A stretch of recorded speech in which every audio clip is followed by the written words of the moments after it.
أم الكتاب الفاتحة.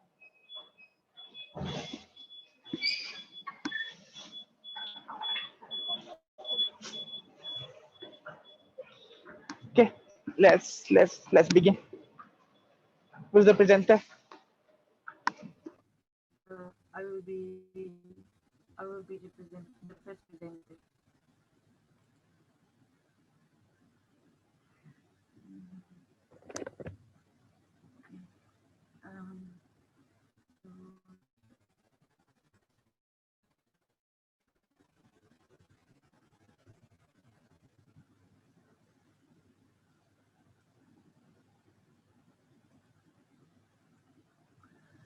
Assalamualaikum warahmatullahi wabarakatuh.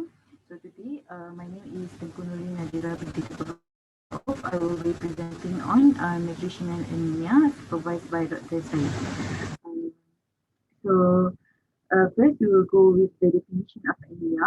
So anemia, it is defined as reduction in the hemoglobin, as well as reduction in the hematocrit and also other red blood cell parameters, which then will lead to inadequate supply of oxygen to the tissue to meet the metabolic demand, and also it can impair the body ability for gas exchange. And the cut-off level, the hemoglobin cut-off level is actually different, mainly with age and also sex. So in adult, WHO define anemia as hemoglobin less than 13 grams per deciliter in male, and then less than 12 in female, and also less than 11 in pregnant ladies. And this table shows the normal range of hemoglobin in children with different age from birth to 18 years old. And but in other sources, there is also mentioned that hemoglobin, the cut-off level of hemoglobin for children from age 5 months to 59 months, it is less than 11 grams per deciliter. And also for children age of 5 years until 11 years, the cut-off level is 11.5. And children age from 11 years until 14 years, the cut-off level for hemoglobin is 12. Okay, so anemia can be classified based on the causes and also the morphology. So the first thing is causes. It can be classified into three groups, which are impaired red cell production or reduced red cell production, and then increased red blood cell destruction due to hemolysis, and then blood loss and blood redistribution. So impaired red cell production include iron deficiency anemia, megaloblastic anemia, anemia of chronic disease, aplastic anemia, Fanconi anemia, and both of these is due to the bone marrow failure. And then also congenital red cell aplasia or diamond blood cell anemia. And then for increased red blood cell destruction is due to increased hemolysis, which include hemoglobinopathy such as thalassemia and sickle cell disease, and then malaria, DCD, RBC membrane disorders such as hereditary spherocytosis, and then immune disorders such as autoimmune hemolytic anemia or hemolytic disease of the newborn, and microangiocytic hemolytic anemia. And then the third one is blood loss and blood redistribution, but this is relatively uncommon causes in children. It can be due to the acute blood loss, for example, trauma, and then splenic sequestration, gastrointestinal blood loss, for example, in peptic ulcer disease or macroglobuliculum, and then inherited bleeding disorders such as von Willebrand disease. And then anemia also can be classified based on the morphology. We will have hypochromic microcytic anemia, which is the red blood cell appear much more paler and also smaller. So it includes iron deficiency anemia, thalassemia, anemia of chronic disorder, which accounts for 1/3 of the cases, and then sideroblastic anemia. And then normochromic normocytic anemia, which include hemolytic anemia, anemia of chronic disorder, 2/3 of the cases, and then aplastic anemia and also anemia secondary to renal failure. And for macrocytic anemia, the red blood cell appear much more bigger than the normal size, which include megaloblastic anemia, liver disease, and also myelodysplasia. Now we go on with the nutritional anemia. So nutritional anemia is when the anemic condition in which the hemoglobin content of the blood is lower lower than the normal, which it is a result of the deficiency of one or more essential nutrients.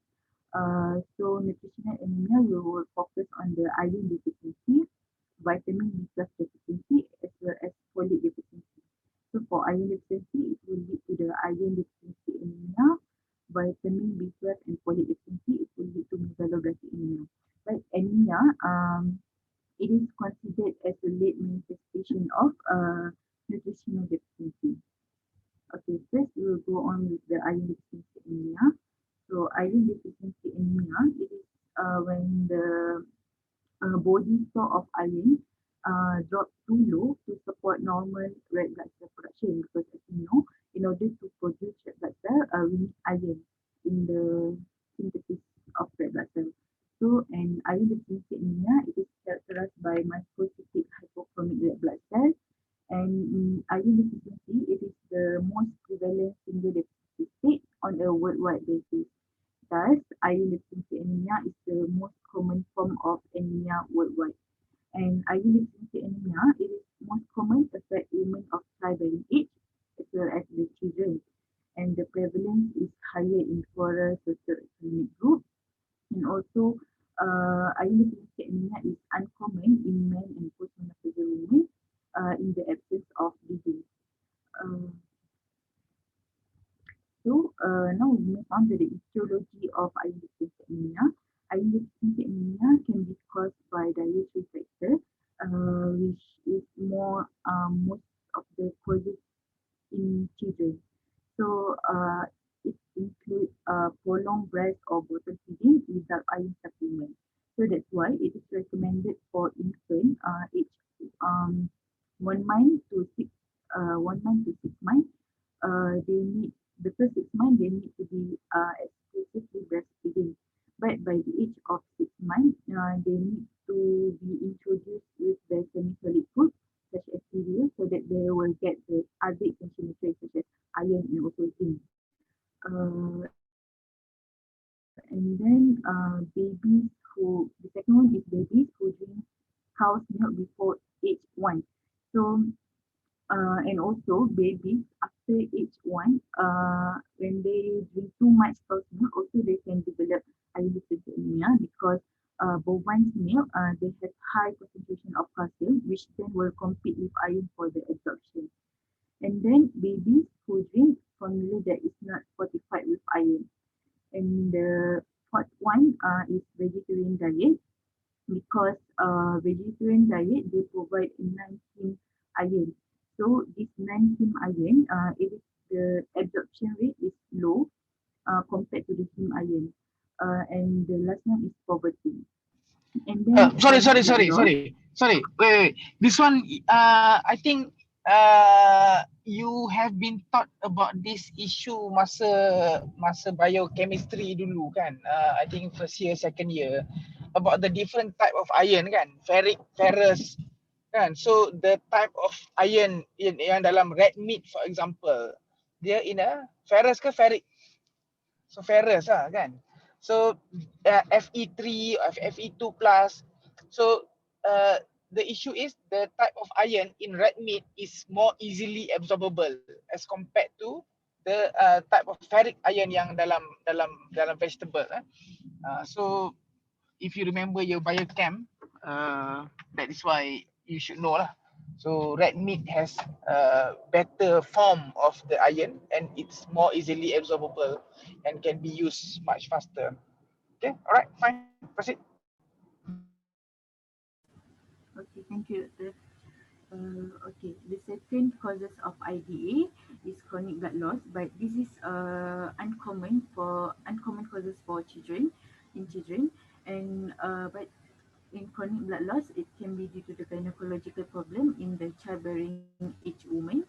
For example, they had menorrhagia, and then gastrointestinal bleeding due to the gastrointestinal disorder, for example, macroglobulitis or IBD, inflammatory bowel disease or fatty ulcer disease, and then parasitic infection, especially the hookworm infection, and then and parasitic infection commonly affect children.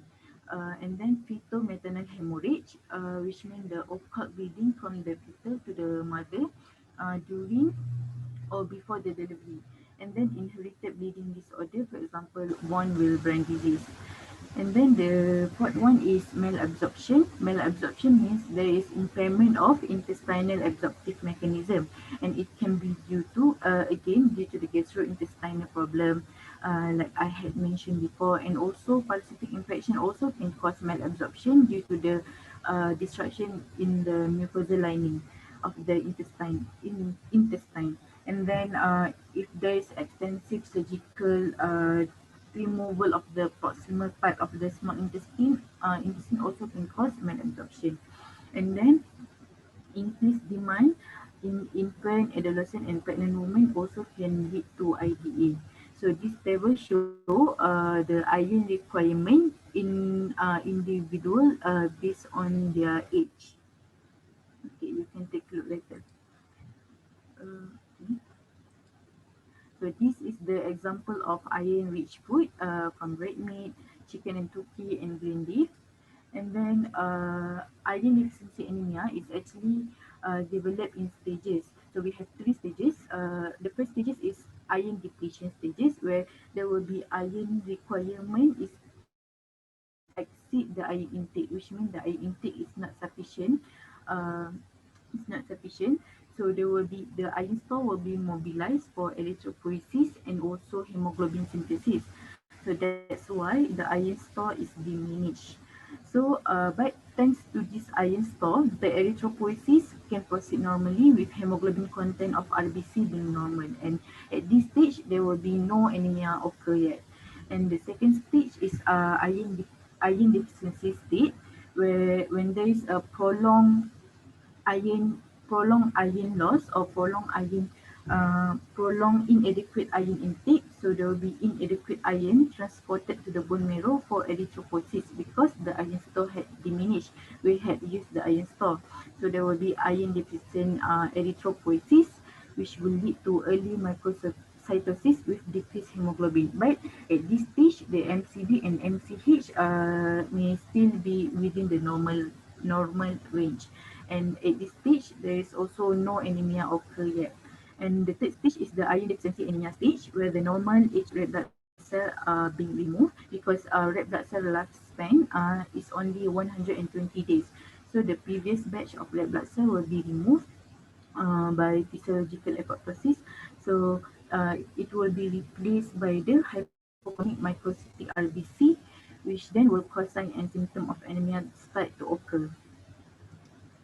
Okay, so patient can present with sign and symptom of anemia such as fatigue, loss of stamina, they had diminished capability to perform a high labor due to the lack of circulating hemoglobin, and then they will have lightheadedness, dizziness, shortness of breath, failure of the conjunctiva, tongue or palmatitis, and then in the severe cases, they can develop tachycardia, systolic tremor, and autocardiomegaly.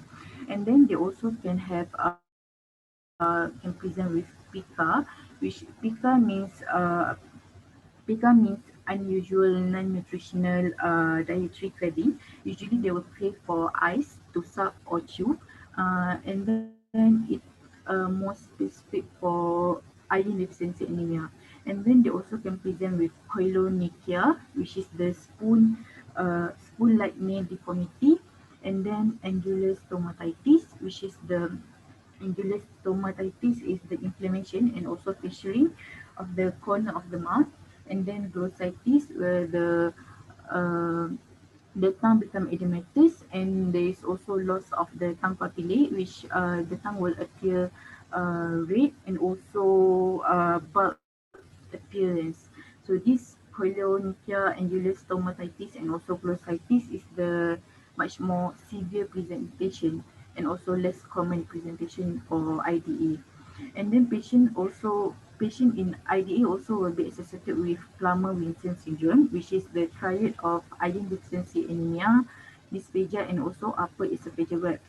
But this upper esophageal web, it is when there is a thin membrane thin membrane that go across the inside of the upper part of the esophagus, which then will cause dysphagia. But this also occur usually in the severe cases, and it is associated with increased risk of esophageal squamous cell carcinoma. And also in children, there will be behavioral disturbance, poor cognitive function, and also impaired neurologic development. So this is the koilonychia, and then this is angular stomatitis. So and this is the esophageal web, and also the glossitis. Okay, now we move on to the laboratory findings. So IDA is actually a laboratory diagnosis with the help of history taking and also physical examination. And the diagnosis of IDA usually require the presence of anemia and also evidence of low iron score. So we can do complete blood count, which in the complete blood count, there will be reduced in the hemoglobin concentration, hematocrit also will be reduced. The MCV, MCH, and also MCHC also will be reduced. And then red blood cell count reduced and reticulocyte count also will be reduced. And this is the finding of anemia. And then there will be also increase in red cell distribution rate, where uh, which means there's indicate there is anisopocylocytosis. The anisopocylocytosis will lead to increased red cell distribution with and then Why, there is why, also why? Why, why, why, uh, why, why, why is RDW elevated in iron deficiency anemia? because there is anisopocylocytosis, there is a vary in the shape of the red blood cell and also vary in the size of the red blood cell. Yelah, why is it different? Why is it not as bad? Why is it worse than thalassemia, for example? Mm, thalassemia. Hmm. So Sure. basically, like if you have a child with hypochromic microcytic anemia, your diagnosis will be either thalassemia or iron deficiency, isn't it? So the thing is, so in iron deficiency anemia, the RDW will be higher, more than 13, for example. And the Menzer index, I hope you mentioned Menzer index as well, because we have asked Menzer index in exam many times as well. So it will be higher as compared to thalassemia. The reason being, the rate of anisopoikilocytosis is worse in IDA as compared to thalassemia. Why is it worse? Basically because uh, basically because in iron deficiency anemia, the the production of RBC will depend on the level of iron in the body at that particular time. So meaning when after feeding, for example, there is a rise in the level of iron. So RBC size will be bigger, and then afterwards, iron level will reduce, and the level varies by day as well. So that is why there is different sizes of RBC, more anisopoikilocytosis. But in thalassemia, the difference is not that, it's usually not that marked. So that's why there will still be anisopoikilocytosis, but it is less as compared to in nutritional in IDA. Okay, all right, clear. Clear, Doctor. Thank you. Okay, so proceed with complete blood count. There will be increased platelet count, thrombocytosis, and then in the peripheral senior, we can appreciate that there is microcytic and hypochromic red blood cell. There will be increase in the central zone pallor and also anisopocylocytosis. And also for iron studies, there will be reduce in the serum iron, serum ferritin, and also transferrin saturation. And this serum ferritin, it reflect the iron store in our body. And then there will be increase in the total iron binding capacity, and also serum transferrin receptor, and also as well as increase in the free red blood cell photoporphyrin. So TIBC, total iron binding capacity, it means the maximum amount of apotransferrin can bind to the can bind, and this is due to the when there is iron deficiency, there will be increase in the hepatic synthesis of apotransferrins. And then we also can do bone marrow aspiration, but this bone marrow aspiration we do not usually do, but in some cases we will do bone marrow aspiration, and we will use pearl stain, or Prussian blue stain, and iron deficiency anemia, there will be absence of stainable iron in a bone marrow aspirate.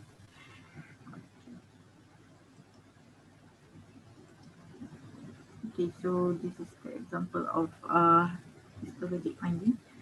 Okay, so other investigation that we can do is investigation to identify the underlying cause of iron deficiency anemia, such as stool testing for the presence of hemoglobin, which indicate occult gastrointestinal bleeding, and then colonoscopy for malignancy, and then examination of stool for ova and parasite.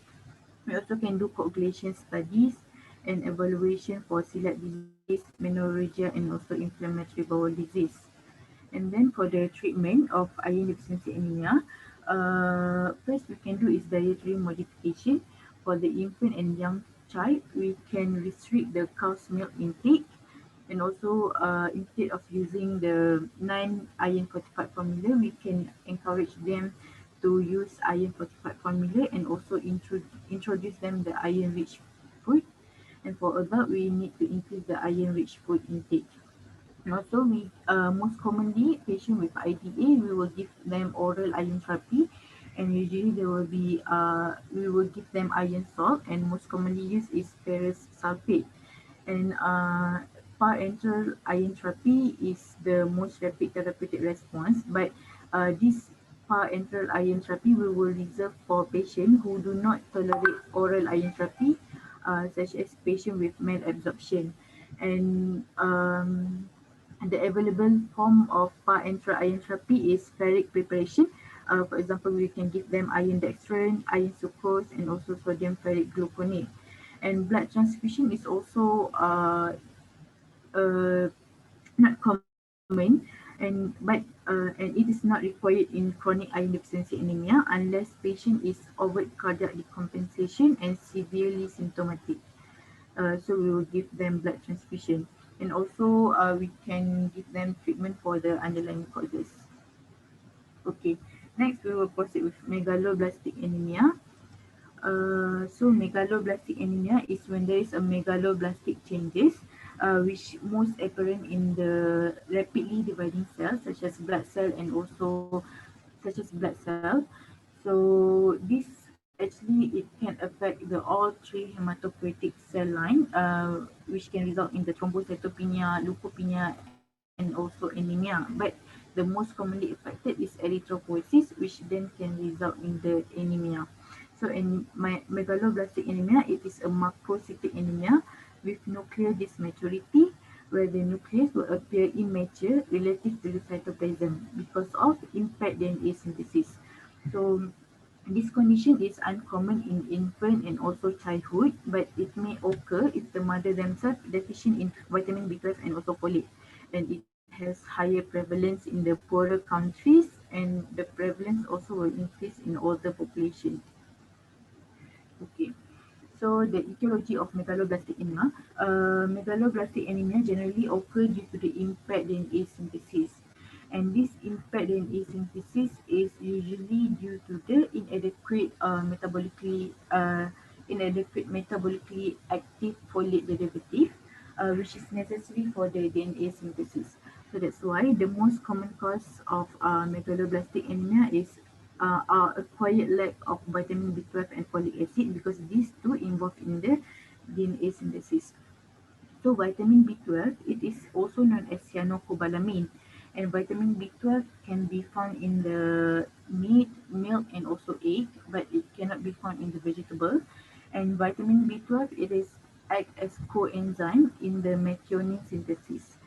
So vitamin B12 the causes of vitamin B12 deficiency include inadequate intake in diet, but this is rare. This factor is rare to cause vitamin B12 deficiency because there will be vitamin B12 will be stored in a large amount in our liver and also other side. So that's why it takes 3 to 4 years for vitamin B12 deficiency to occur when there is cessation of vitamin B12 intake. But in the strict vegetarian diet, so they can develop vitamin B12. And then inadequate absorption, which can be due to the deficient intrinsic factor, because vitamin B12 it need intrinsic factor to be absorbed in the terminal ileum. So when there is failure intrinsic factor production, such as in the pernicious anemia, which there is autoimmune destruction of the parietal cells, so there will be deficient in intrinsic factor, and then diminished binding of vitamin B12 to the intrinsic factor, where the intrinsic factor production is normal, but the vitamin B12 cannot bind to the intrinsic factor. For example, in the pancreatic insufficiency, the release of vitamin B12 from the R binder is uh, uh, cannot occur, so the vitamin B12 cannot bind to the intrinsic factor. And then if there is disorder of terminal ileum, as we know, in the terminal ileum, this is the site for vitamin B12 intrinsic factor complex uptake. So when there is disorder such as intestinal problem, such as inflammatory bowel disease or ileal resection, so this will cause inadequate absorption of vitamin B12. And the last one is congenital absence or deficiency of carrier protein such as transcobalamin 1 and also transcobalamin 2. And then for folate or folic acid, it is a carrier of one carbon group in many metabolic reaction. And folic acid, it can be found in the green leafy vegetable, cereal, fruit, and also organ meat. And also, so the causes of insufficient folate is inadequate dietary intake, and different from the vitamin B12, these causes can cause folate deficiency because the folate storage in our body is limited. So it will take 3 to 4 weeks after the cessation of folate intake to develop folate deficiency. And also, if the preparation of food, such as because folate, it is thermolabile. So if the preparation of food, such as excessive heating of the food, also can affect the folate in the food. So and lead to insufficient folate. And then increased demand, such as in the pregnant lady or lactating mother or hemolysis, they have increased demand for folate. And then inadequate absorption from proximal small intestine, and medication also can cause folate insufficiency, such as methotrexate, phenytoin, and metformin. Okay, so this is vitamin B12 rich food and also food rich in folate. Okay, so folate it involved in the synthesis of amino acids such as methionine, and also synthesis of purine, and also synthesis of thymidine monophosphate. So this purine and also thymidine monophosphate, it involved in the production of the uh, base of the DNA. So in order to synthesis DNA, we need base, sugar, and phosphate group. So when there is reduction or reduce or decrease in the folate and also vitamin B12, so it will lead to impaired or decreased DNA synthesis. Where when this impaired DNA synthesis is impaired or decreased, it will lead to nuclear maturation is arrested, where the nucleus is cannot replicate.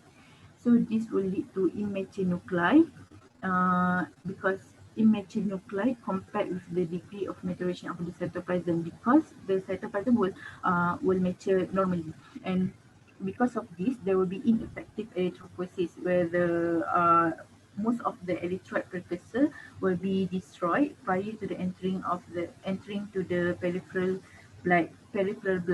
So this we call intramedullary hemolysis. So there will be increased intramedullary hemolysis, which then will reduce the RBC in the peripheral circulation.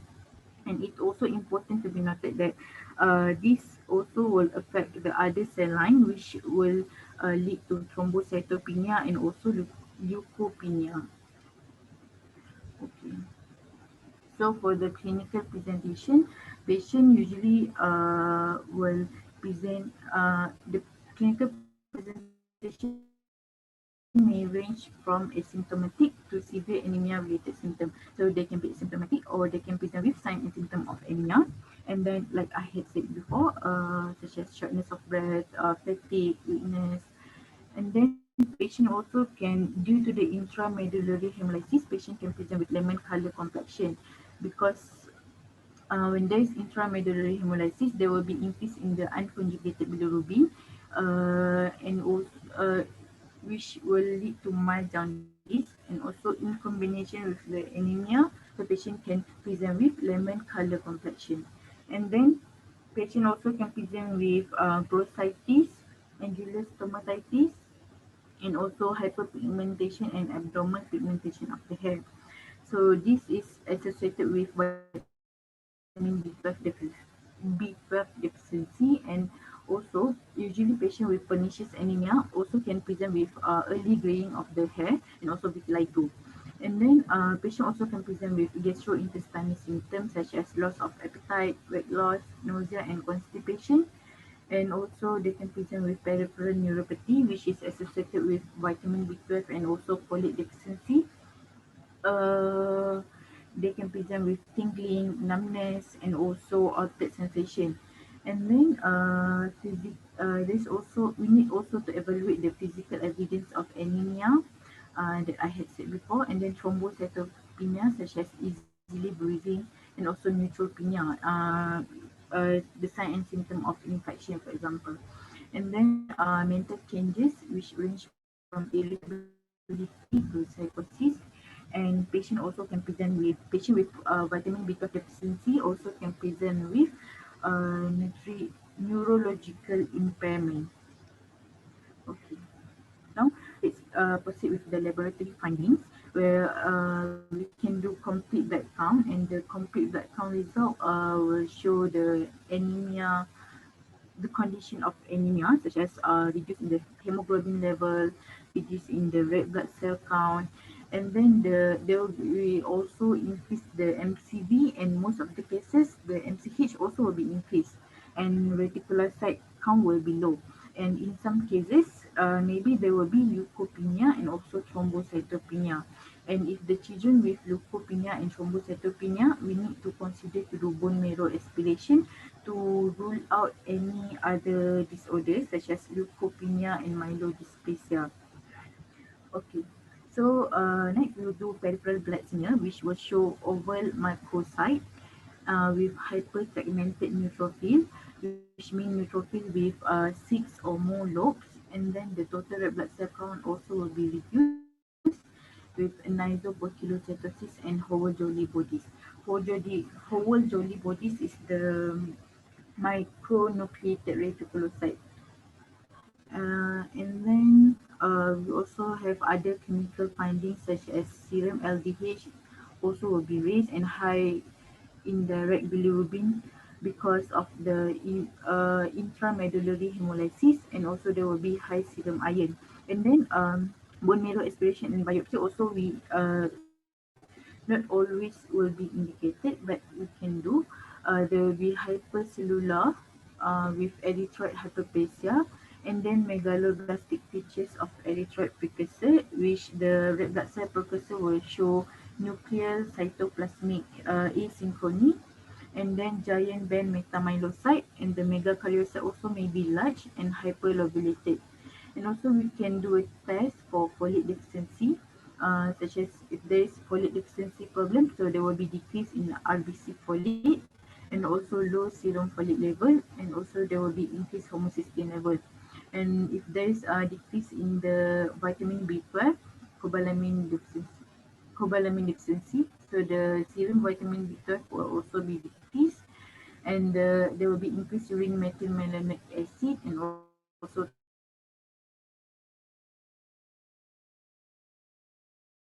total homocysteine level. And in the prevention of the treatment and management for folate deficiency, if the patient had folate deficiency due to the dietary intake, so we can give them folate supplement and also introduce them the diet rich in green and also leafy vegetable. And folate usually will be administered prophylactically during pregnancy, lactation and perinatal period, and because pregnant lady had increased demand for folate, and for patient with folate deficiency due to the drug that impair the folate use, we can reduce or eliminate the drug. And for vitamin B12 deficiency, we can give them oral and intramuscular administration of vitamin B12. Okay, that's all from me. Thank you. If there is any question, please. Any question to the presenter? Not for me, to the presenter.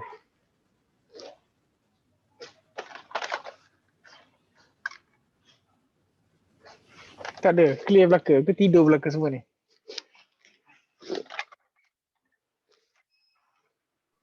Ya. Ya tidur. Clear. Okay, alright. Proceed next.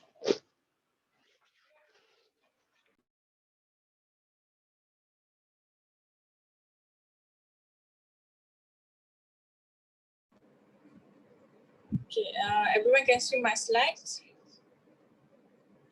Can. Tira, can you take the phone Okay. supaya dia landscape?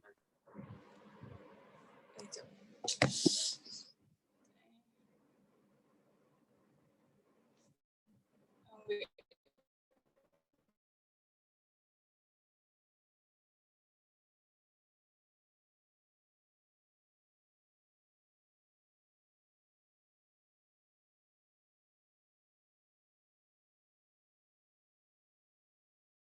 Is it okay now? Okay.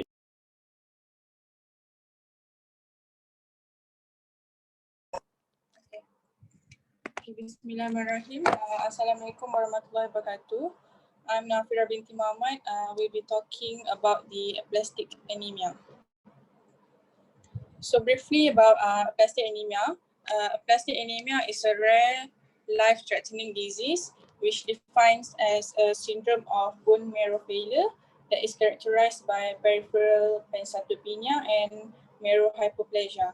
And this marrow hypoplasia happens because of this bone marrow failure is replaced by the fat deposition. And it can either be due to inherited or acquired.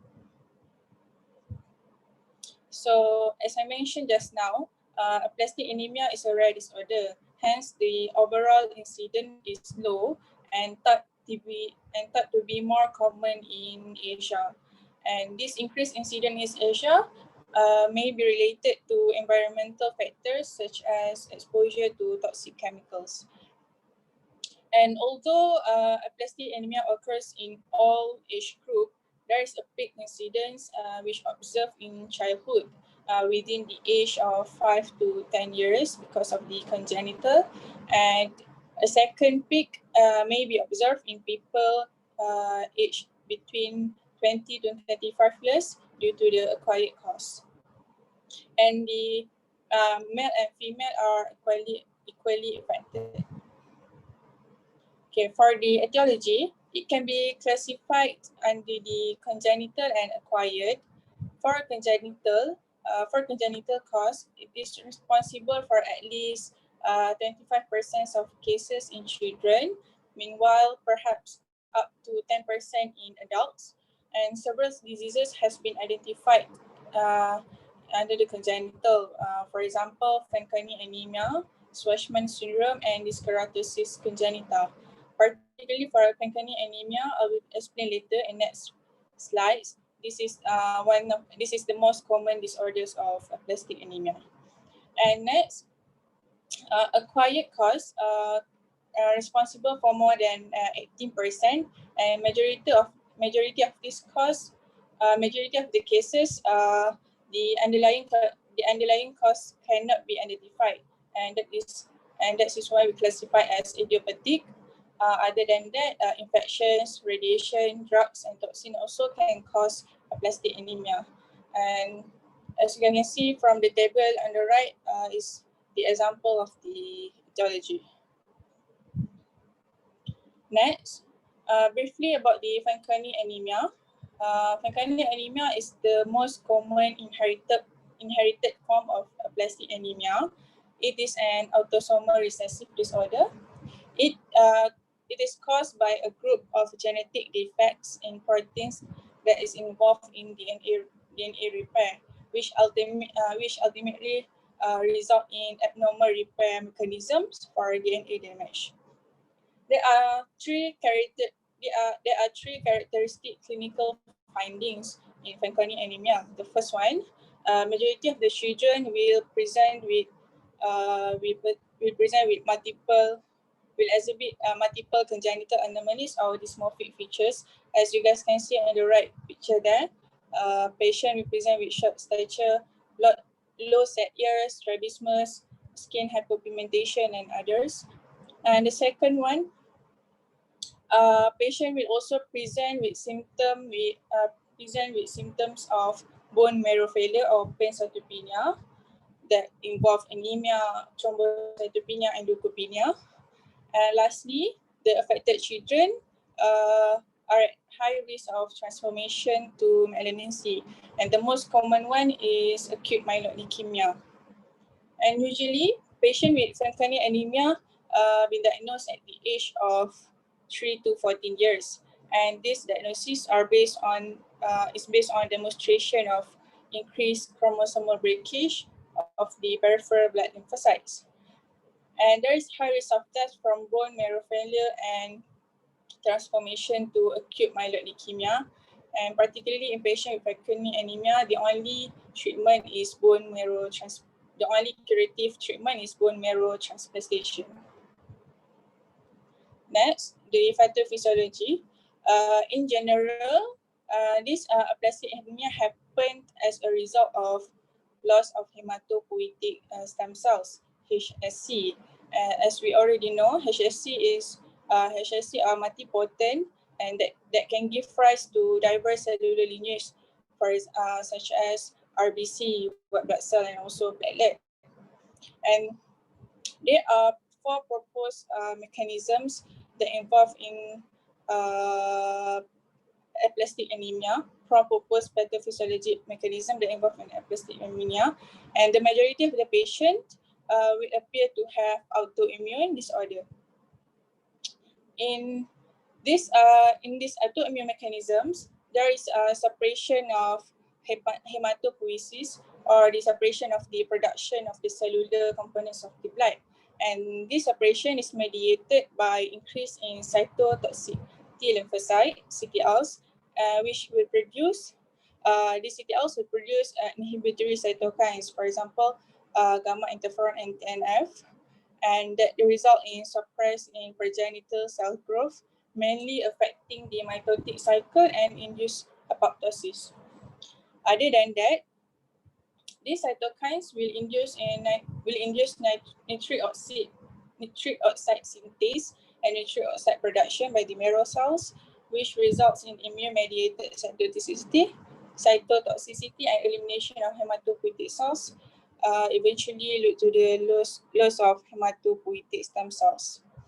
And other than autoimmune mechanisms, direct injury to HSCs, viral infection, and clonal and genetic disorder also can result in losing hematopoietic stem cells.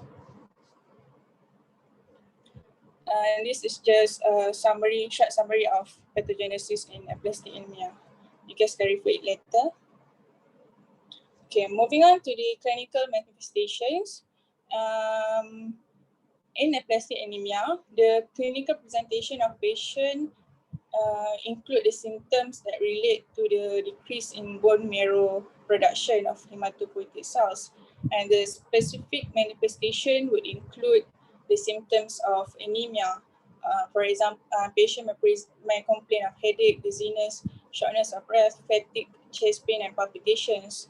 Symptoms of thrombocytopenia, such as gum bleeding, nosebleeds, bruises, small purple or red dots under the skin, and menorrhagia, and also symptoms of infection or symptoms of neutropenia, where patient may complain of mouth or pharyngeal ulcerations, frequent fevers, and also symptoms of pneumonia, such as cough and dyspnea.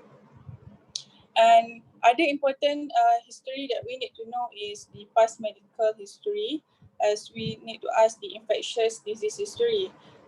For example, history of hepatitis, pneumonia, and UTI, as this can cause aplastic anemia in patient.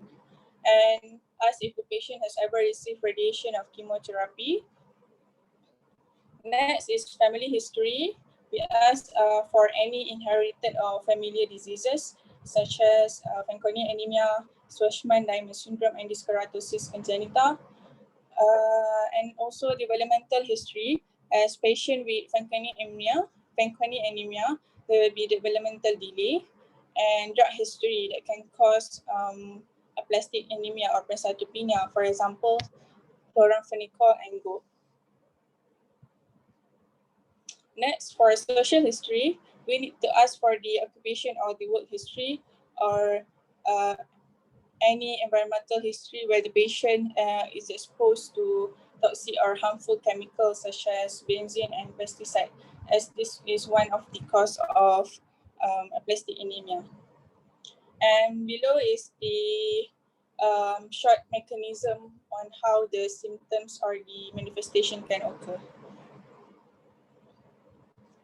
So on physical examination, during physical examination, we need to look for the signs of anemia, which is pallor, tachycardia, and also signs of thrombocytopenia, such as petechiae, purpura, and ecchymosis.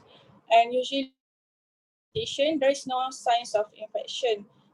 So we don't really expect that signs of infection. And other than that, we should look for physical stigmata of inherited marrow failure syndromes, as there may be subtle manifestation of inherited disorders such as abnormal skin pigmentation, short stature, microphthalmos, microcephaly, and skeletal abnormalities. And in subset of patients, they may present with jaundice and have evidence of hepatitis. So we need to look for any yellow skin discoloration. And during oropharynx examination, particularly in patient with dyskeratosis congenita, we can expect patient to have oral leukoplakia, as you can see from the right picture there, which is the white patch or plug on the patient's tongue, and this white patch cannot be rubbed off. And other than that, we can look for any fingernail dystrophy or lesion in patient with dyskeratosis congenita. And bear in mind that in patient with aplastic anemia, there is no lymphadenopathy and no organomegaly, which is the splenomegaly and hepatomegaly. But if it presents during the physical examination, we should suggest an alternative diagnosis such as leukemia and lymphoma. Okay. The differential diagnosis of aplastic anemia includes other causes of pancytopenia, and these four diseases are among the most common that involve in causing aplastic anemia. The first one is inherited marrow failure syndromes, dyskeratosis congenita, Schwarzman-Diamond syndrome, and then paroxysmal nocturnal hemoglobinuria, PNH, myeloid dysplastic syndrome, and also infectious etiology such as HIV, CMV, and EBV. Next, investigations of aplastic anemia. There are three main investigations that we need to do in order to diagnose patient with aplastic anemia. The first one is full blood count. We should expect low red blood cell, low platelet count, and also low white blood cell count. And apart from these three, the reticulocyte count also will be low, which is there is low in immature red blood cell reticulocytopenia. And second one is peripheral blood smear. In patient with aplastic anemia, they typically reveals normochromic normocytic with microcytosis, or we can simply remember as boring blood film, as we cannot expect much. We don't see much of the findings, as we only see normochromic and only microcytosis. And then we should do bone marrow aspiration and biopsy in order to establish the diagnosis of aplastic anemia and to exclude other causes of pancytopenia. And the diagnostic findings from the bone marrow examination would include profoundly hypocellular bone marrow with decrease in all elements, where this bone marrow is whereby this marrow space by the fat cells and marrow stroma, as you guys can see from the picture there. And usually the residual hematopoietic cells are morphologically normal, and there is absent in infiltration of bone marrow with melanin cells or fibrosis. And as we need to remember that and in investigation of aplastic anemia, there are actually three important things that we need to remember, which is number one is pancytopenia, hypocellular bone marrow, and also there is absence of abnormal infiltration with melanin cells. Next, additional tests that we can do is autoimmune screening. For example, anti-nuclear antibody, anti-dsDNA, rheumatoid factor, in order to exclude autoimmune etiologies. Next is LFT and viral studies to rule out post-hepatitis aplastic anemia, and flow cytometry to screen for possible paroxysmal nocturnal hemoglobinuria clones.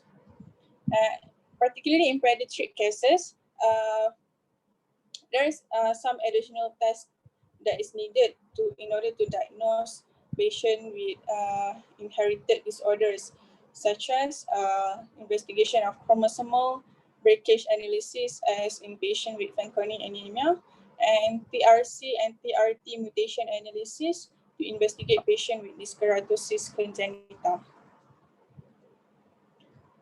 Okay, for the management, the therapy of aplastic anemia may consist of supportive care, and also therapy that is specific to cure for aplastic anemia. For supportive therapy, we give symptomatic treatment. For example, we give blood transfusion in patient with symptomatic anemia, platelet transfusion with patient with thrombocytopenia, and also prophylactic antibiotic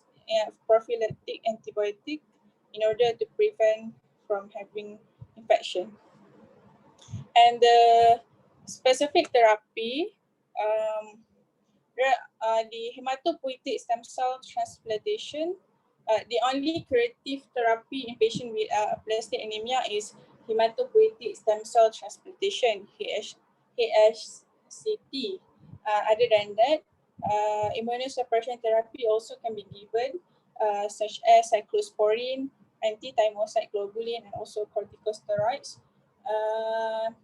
And also bone marrow stimulating agents, for example, GCSF.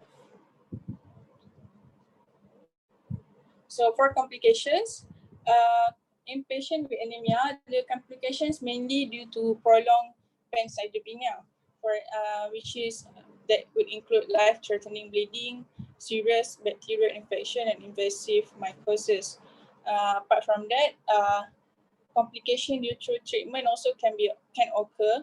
For example, transfusional iron overload, and also graft versus host disease. Okay, lastly, the prognosis. Spontaneous recovery from pancytopenia rarely occurs, but if left untreated, the mortality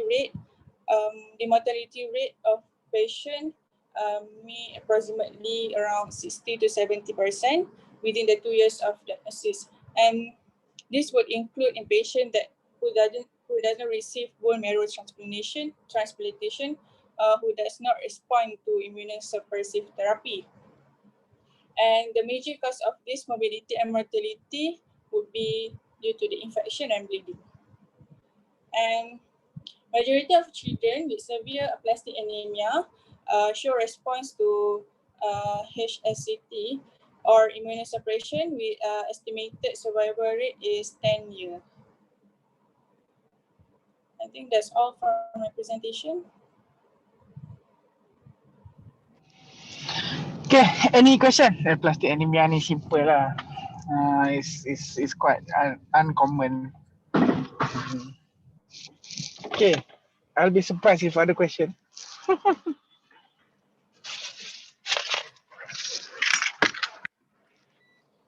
Tak ada? Okay, kalau tak ada, let's proceed with the next one.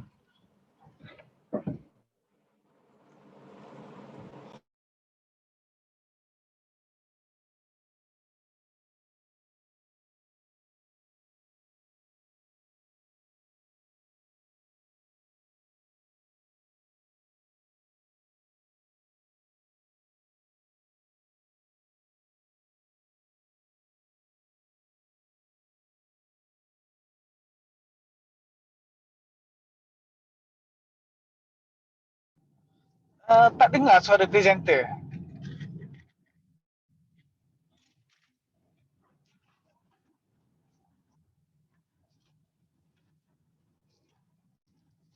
Is it just me or orang boleh dengar tak? I can't hear what the presenter is saying. Siapa Tak presenter? boleh. Sorry. Boleh tak mute. Okay, sorry. Okay. Cakap seorang-seorang.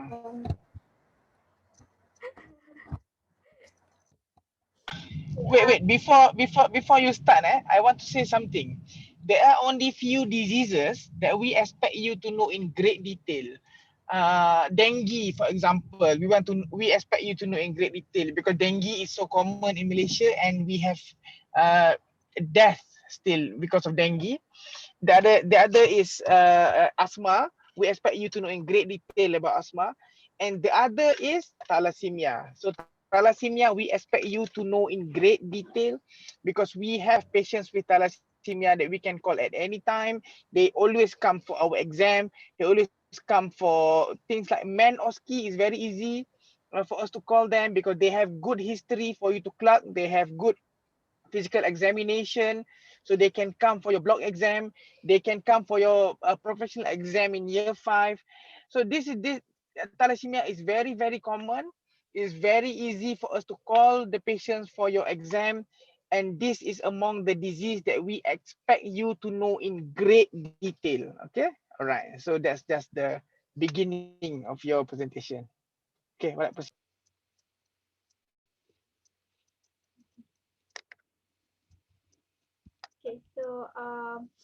Okay, so my name is Alisana Bimtis Harude. So I will be presenting about the thalassemia. So this is the outline of my presentation. So we begin with introduction. Thalassemia is one of the genetic disorders in which it will inherit as autosomal recessive. So when the patient inherit as heterozygous, they can be the carrier, which are usually asymptomatic. And if they inherit as homozygous, they can be either thalassemia major or intermedia. So this thalassemia involve is actually the quantitative type of an abnormality in which there will be reduction or total absence of the synthesis of the hemoglobin chain.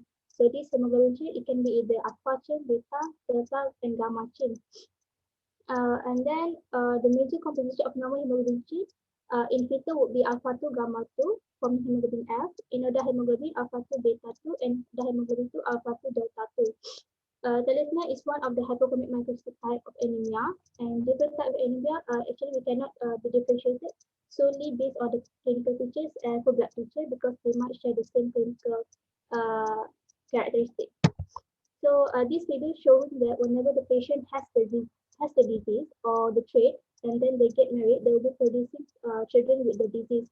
So it is very advisable for them not to marry another carrier or another thalassemia disease. Uh, so actually thalassemia we can divide into three classification. It can be either minor, which is the carrier, intermediate, and major based on the hemoglobin level. And for thalassemia minor, they are usually asymptomatic with the hemoglobin level around 9 to 11 gram per deciliter. They usually do not require any treatment.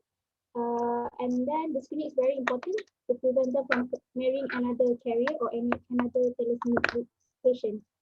And then thalassemia intermedia, usually they will have milder form of the disease, so they'll come to you with later onset, and the hemoglobin level will be around 7 to 9 grams per deciliter.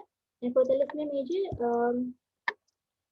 they usually have early onset because of the severe reduction in hemoglobin level. It can be below 5 grams per deciliter, and they are usually transfusion dependent, in which they require blood transfusion every month.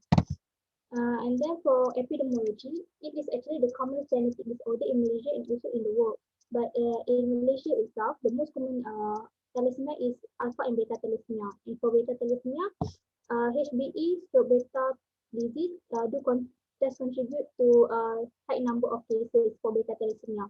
And for as per November 2018, 6.8% of Malaysians are thalassemia carrier, and 8,681 patients have been registered in the Malaysian thalassemia register. Mostly, the affected patient will be around 5 to 25 years old, with the ethnicity conquered by Malay as the highest, followed by Chinese, and then Kadazan Dusun. The majority of cases uh, contributed by hemoglobin E stroke beta thalassemia as the highest, and then beta thalassemia major, hemoglobin H, beta thalassemia intermediate, and other hemoglobinopathy such as sickle cell disease. So these figures showing different age distribution for each disease. So we can see that beta thalassemia major and HE stroke beta thalassemia will usually present with early onset up to 25 years old.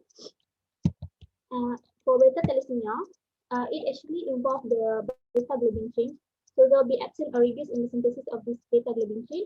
So in normal person, usually the genotype will be beta stroke beta.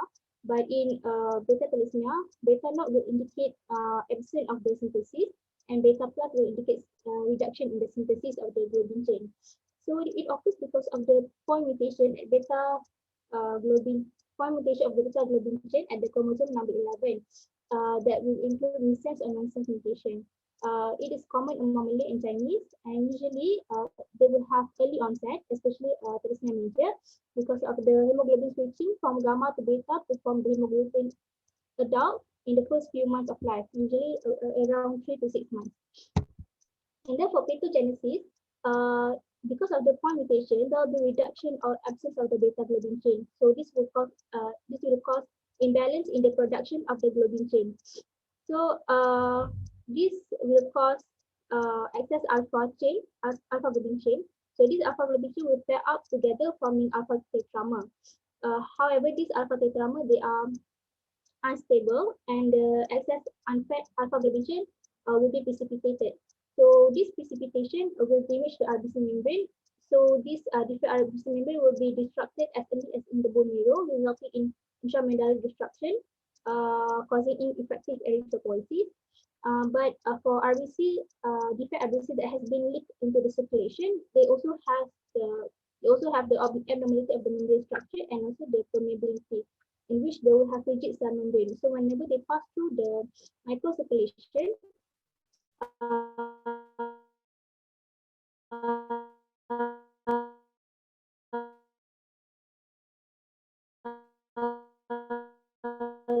they will get ruptured. So these ruptured RBC increase the incidence of erythropoiesis,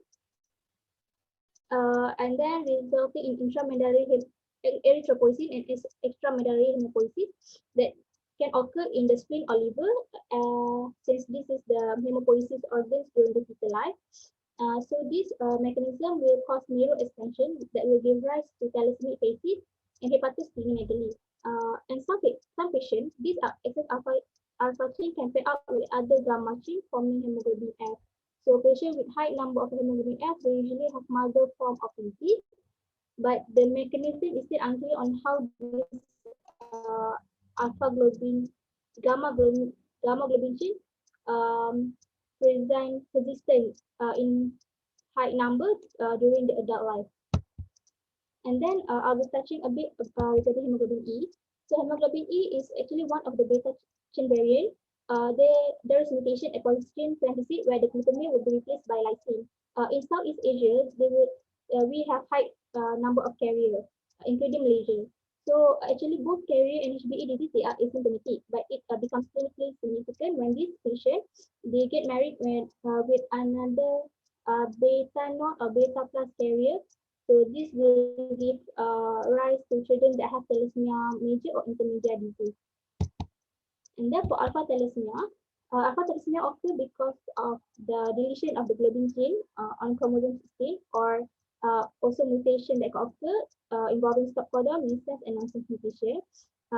This will result in absence or reduce in the alpha globin chain synthesis. And normally it consists of 4 copies of alpha globin gene. So this is the pathogenesis of alpha thalassemia. We start from the most left chart. When there is a single deletion of the alpha globin gene, usually the patient will present as silent carrier and they are having normal hemoglobin and asymptomatic. And there is 2 alpha globin gene being deleted. They present an alpha thalassemia trait. They are usually asymptomatic as well, but they have a mild microcytosis. But when there is 3 alpha gene got deleted, they there will be hemoglobin H. They will form hemoglobin H disease, and for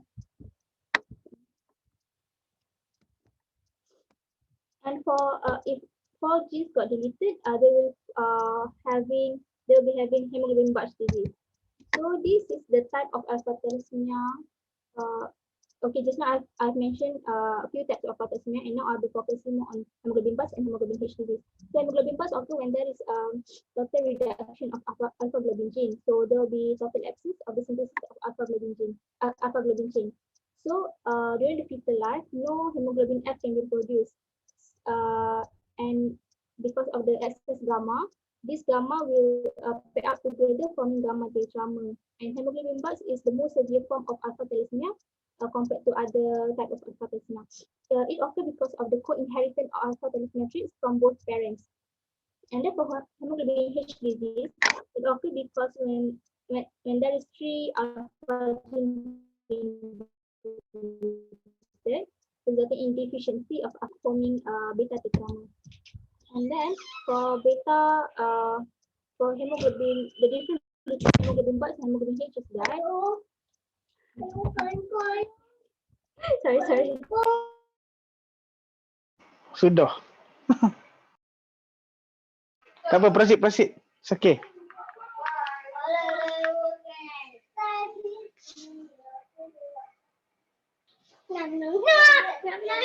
Mana presenter? Hilang ke presenter ni?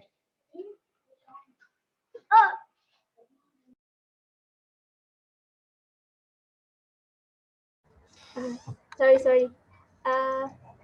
Okay, so the difference between hemoglobin Barch and hemoglobin H is that in hemoglobin Barch there will be a gamma tetramer being formed.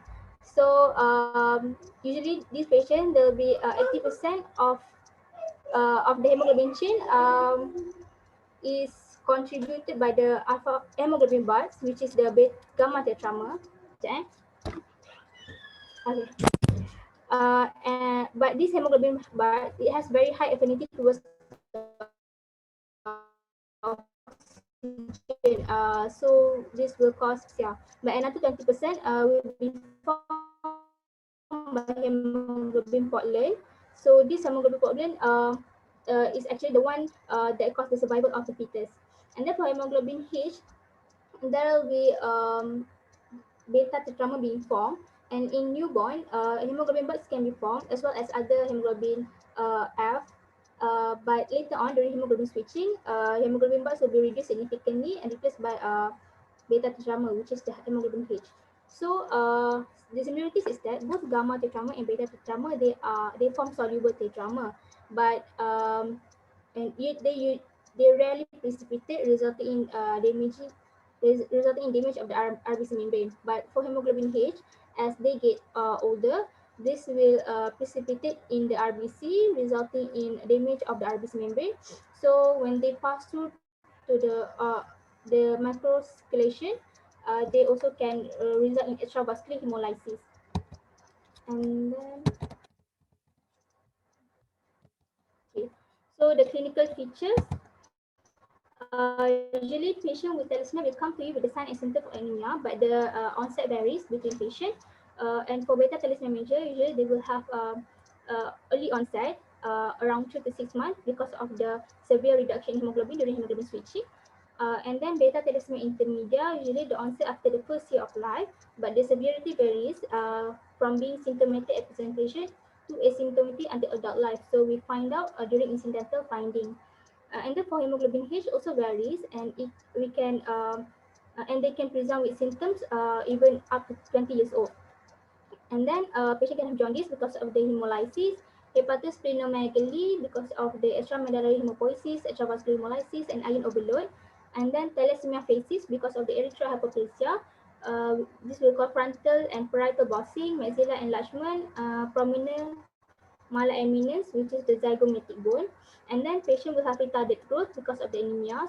So we have to always track track their growth chart, and then sign and symptoms of iron overload.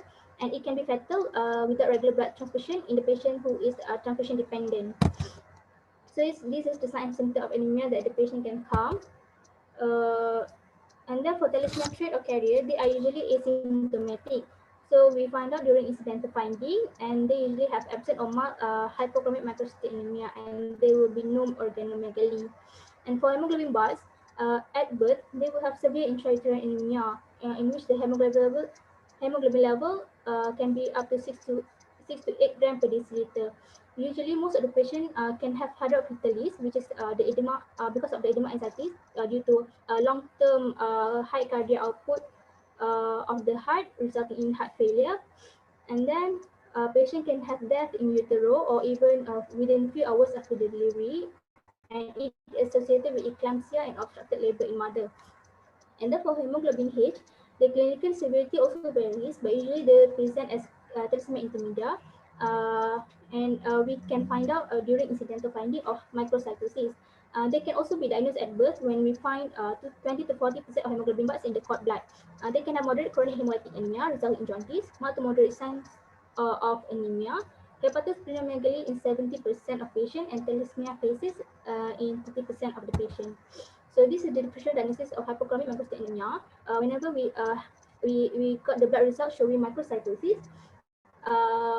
we can suggest thalassemia or IDA, as IDA is the commonest cause of hypochromic microcytic type of anemia.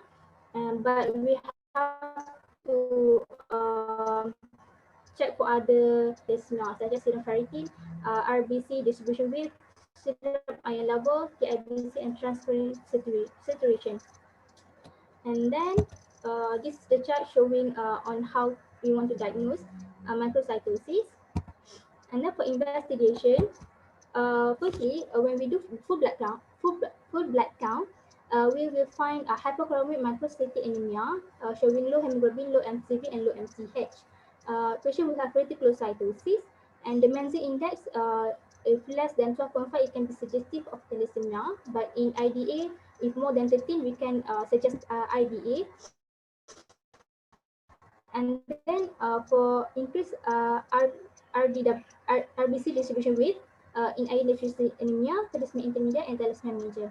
And then for full blood picture, we can see hypochromic microcytic type of RBC, moderate to severe aneuploidy because of the changes in the size and shape of the RBC, moderate to numerous target cells, basophilic stippling, and also circulating nucleated RBC with some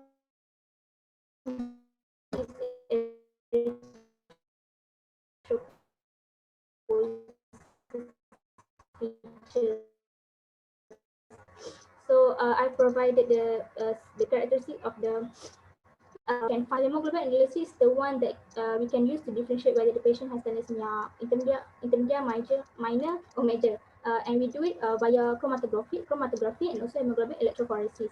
So for beta thalassemia minor, they usually have hemoglobin level more than 10 gram per deciliter.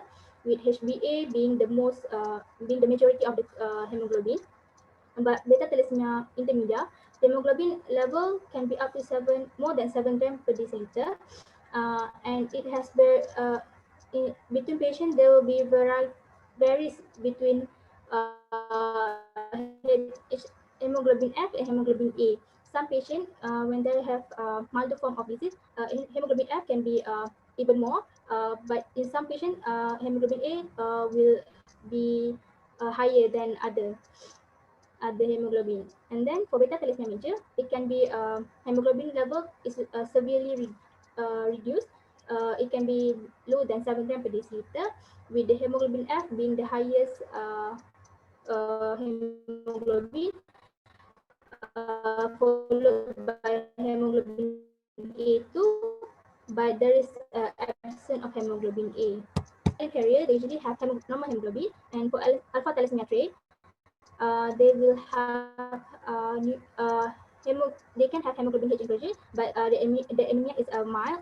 And then for hemoglobin H disease, they will have numerous hemoglobin H inclusion, and they can be also HbA, F, and A2 because there is still production of alpha globin chain. And then for hemoglobin bars, usually patient will die in utero, and the hemoglobin analysis consists only hemoglobin bars because no production of no production of alpha globin chain to pair up with other globin chain to form hemoglobin A, F, and A2. And then we can do alpha or beta chain study synthesis and DNA analysis, but these are not routinely performed. And then check for their iron status, specifically serum ferritin. Usually they will have access to normal serum ferritin. And then if we want to conduct X-ray, we will find hair on end appearance due to expansion of marrow. And in the picture itself, for the X-ray of hands, they will show thin cortex because of the marrow expansion as well. And then other tests that can suggest hemolysis is that increased LDH, increase in direct bilirubin, decreased haptoglobin, and negative Kuhn test that suggesting that this hemolysis is non-immune hemolysis. And then for complication, patient can have iron overload complication, especially in transfusion dependent patient, but non-dependent transfusion can also have iron overload in various organs, such as endocrine, cardiac, hepatic, and skin.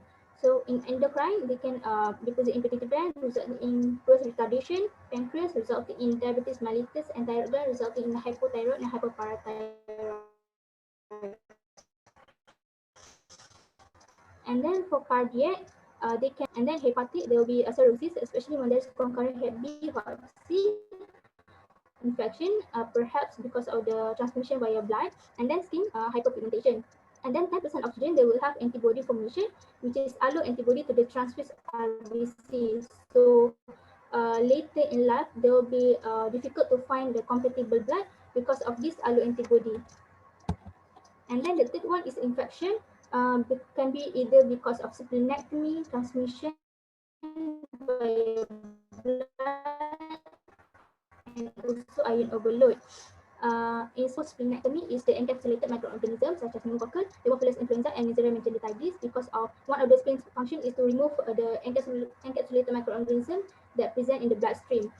So when there is splenectomy, this microorganism can infect the patient more easily. And then transfusion via blood transfusion, it can be either HIV, CMV, Pseudomonas, and then iron overload, usually uremia enterocolytica. And the patient can also develop gallstone because of the usually pigmented gallstone because of the hyperbilirubin. And then patient can have osteopenia or osteoporosis due to widening of bone marrow spaces, endocrinopathy, and also other factors such as malnutrition of vitamin D and calcium. And then bony masses because of the ectopy erythroid cell colonies in the thoracic, pelvic cavities or sinuses because of the response to the increased erythropoietin. And then bone pain. And the last one is venous access. It can be trauma to the children because of the small vein. And then the management, we can do blood transfusion, especially in transfusion dependent patients. The aim is that to alleviate the signs and symptoms of anemia, to suppress extramedullary hemopoiesis, and for normal growth. So indication for blood transfusion is that when there's clinical evidence of severe anemia, symptoms of sign of cardiac failure, failure to thrive, or thalassemia, bone deformity. And the transfusion target is that all thalassemia major or severe E/B thalassemia needs transfusion every month. And we have to maintain the pre-transfusion hemoglobin at 9 to 10 gram per deciliter and post-transfusion hemoglobin at 13.5 to 15.5 gram per deciliter. For hemoglobin H or other thalassemia intermedia, we might want to give episodic transfusion when, especially during the period of hemolysis, pregnancies, and aplastic crisis. And then iron chelation therapy, this is very crucial to prevent iron overload in the body. So especially in transfusion dependent thalassemia. So usually patients who have good compliance, they can improve their survival outcome up to 6 decades. Currently, we have 3 approved iron chelators, which is desferrioxamine, deferriprone, and lebrozil, with different mechanism and indication for children. And then splenectomy is indicated when there is evidence of hypersplenism and consumption of blood, because we know that when the spleen gets too enlarged, there will be pooling of blood, and 1/3 of blood will be trapped in the spleen, resulting in severe anemia. So, because of the risk to get infected with encapsulated microorganism, for pre-splenectomy, 4 to 6 weeks before the procedure, we have to give pneumococcal or HIV vaccine. And then for endemic area, we can give meningococcal vaccine. And then for post-splenectomy, we have to give penicillin prophylaxis for life to reduce infection. And then thrombocytosis for more than 800,000 per millimeter cubic. We give low dose aspirin to reduce thrombosis event and stroke. And then for diet supplement, we give oral folate daily, vitamin C to augment iron excretion, especially in iron overload. And then avoid iron-rich food, drink tea to reduce the iron absorption, dairy product as they are rich in calcium to reduce osteopenia. And then vitamin E as antioxidant, because thalassemia, especially alpha thalassemia, they are readily oxidized hemoglobin. So when they are exposed to oxidative stress, they can result in hemolytic crisis. And then calcium and also zinc supplement. And then the last one is bone marrow transplantation. Bone marrow transplantation shows potential curative, especially in HLA compatible sibling marrow donor. The best result will we will get best result when it is performed early. And the outcome of transplantation, we can refer the Pesaro risk group to track for the outcome. The less the risk factor that the patient have, the higher the successive rate, and then and also the least the rejection rate. So the risk factor that we have to look for the patient is that when there is hepatomegaly for more than 22 centimeter, irregular iron chelation, and liver fibrosis. So that's all from me. Thank you. Any question? So again, thalassemia you need to know in great detail. Presentation ni sebenarnya simple je. A lots of basic things. Tapi you need to remember juga pasal management of thalassemia, and then complications, potential complications of thalassemia. Iron overload semua benda, semua banyak benda yang you nak kena go through.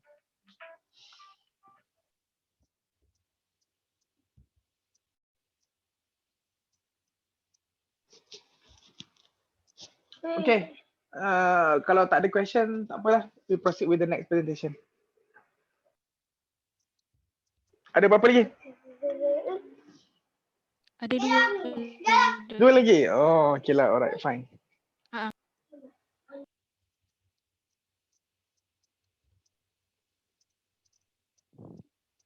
Okay, Assalamualaikum. So I will continue to this presentation discussing about GSXPD deficiency and some other hemolytic anemias. Next.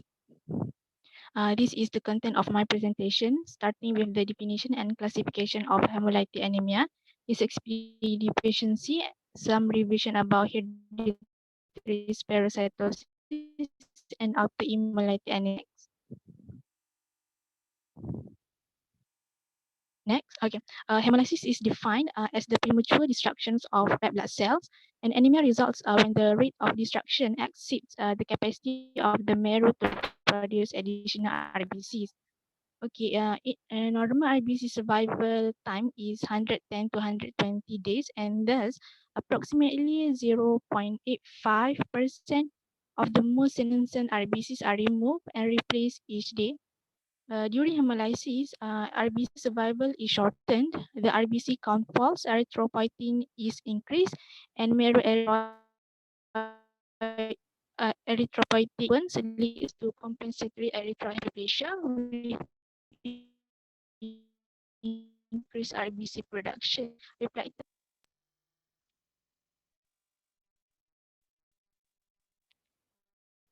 next.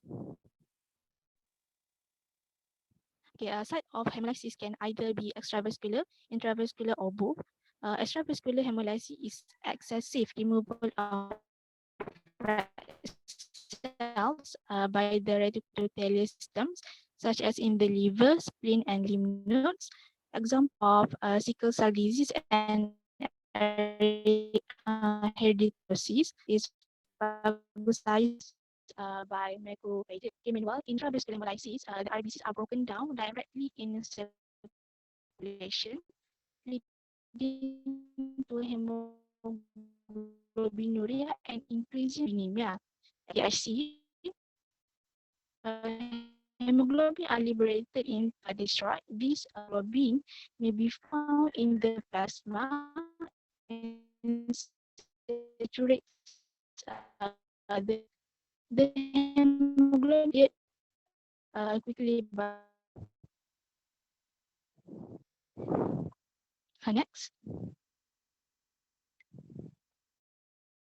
Okay, hemolytic anemia can be classified as hereditary or acquired. The hereditary or inherited can be metabolism or red cell enzyme deficiency, like pyruvate kinase deficiency, causing decrease in NADPH and ATP respectively. Red cell membrane disorder or structural defects like hereditary eleptocytosis and C ovalocytosis, hemoglobinopathies or globin synthesis defects like thalassemia or sickle cell. They acquired antibody mediated like autoimmune or inborn and levodopa. Paroxysmal nocturnal hemoglobinuria, a disorder of the cell membranes of the bone marrow stem cells, red cell fragmentation syndrome that due to abnormalities in heart or vascular malformations, and lastly can also be due to infection like hepatitis and malaria. Next. Okay, the first disease that we are going to discuss is GSXPD deficiency. It is the commonest red blood cell enzyme deficiency affecting more than 400 million people worldwide. This XPD deficiency is X recessive disorder and therefore predominantly causes symptoms in males. Females who are heterozygous are usually clinically normal as they have about half the normal GSXPD activity. Females may be affected either if they are homozygous or more commonly, but when by chance more of the normal then the abnormal X chromosomes have been inactivated or known as lyonization. This XPD is located in the distal long arm of the X chromosomes at the XQ28 locus. It is a missense type of point mutation where there is amino acid substitution. It has a high prevalence in Central Africa, Asia, the Mediterranean, the Middle East, and the Far East. Many different mutations of the gene have been described, leading to different clinical features in different populations. This XPD deficiency has protection against malaria, particularly Plasmodium falciparum. Plasmodium falciparum growth is impaired in this XPD deficient red blood cells. Next. Okay, for epidemiology, this XPD deficiency is common in Malaysia and was shown to be more prevalent among Malays and Chinese and less common among the Indians. The prevalence of male XPD deficiency were 4.66 and 1.3% in the Malays, Chinese, and Indians respectively, while it is significantly lower in females at 1.4, 1.65, and 0.49% respectively. A study on Malaysian orang asli stated a high prevalence of 9% in the Negrito tribe, and all newborn babies in Malaysia are screened routinely because of our high disease prevalence. This XPD deficiency has been shown to be an important cause of severe hyperbilirubinemia and chronic thirst in newborns. Chronic thirst is bilirubin-induced brain dysfunction. Next. Red cells lacking this XPD are susceptible to oxidant-induced hemolysis, usually caused by certain drugs. So these are the agents causing hemolysis in this XPD deficiency. We have antimalarials like primaquine, quinine, and chloroquine, analgesics, high doses of aspirin, antibiotics such as sulfonamides, quinolones, and nitrofurantoin, chemicals like naphthalene or mothballs ataupun kita panggil ubat gegar, deficient that is contained in fava beans, also called broad beans ataupun kacang parang. Next. Okay, this XPD is the rate limiting enzyme in the HMP shunt and is essential for preventing oxidative damage to red cells. In normal person, this XPD reduces NADP, producing NADPH while oxidizing glucose 6-phosphate to 6-phosphogluconate. NADPH is important in reduced glutathione GSH production. This GSH provides protection against oxidant threats. In XPD deficiency patient, there is absence or low level of this XPD, so there will be reduced of NADPH production. The patient's RBC are unable to regenerate, reduce glutathione, thus prone to oxidative damage to red cells. Next. Okay, most individuals with this XPD deficiency are asymptomatic with no clinical manifestation of illness unless triggered by oxidant stress. They may develop hemolytic crisis, and the degree of hemolysis varies with the inciting agent, amount ingested, and severity of the enzyme deficiency. Hemolysis due to this XPD deficiency is predominantly intravascular. This is associated with fever, malaise, abdominal pain, and deficit of dark urine as it contains hemoglobin as well as urobilinogen. The HB level falls rapidly and may drop below 5 over 24 to 48 hours. Next. Okay, this is the classification of G6PD deficiency. Each classes have different G6PD mutations, producing different severity of G6PD deficiency and activity, thus resulting in variety of clinical outcomes. Basically, the lower the G6PD activity, the severe the outcomes. Next.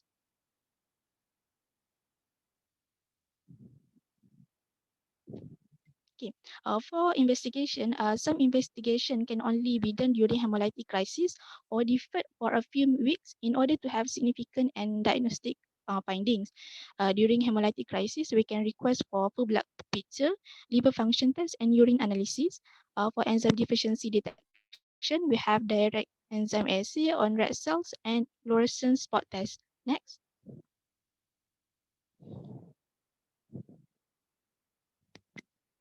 Okay. Next.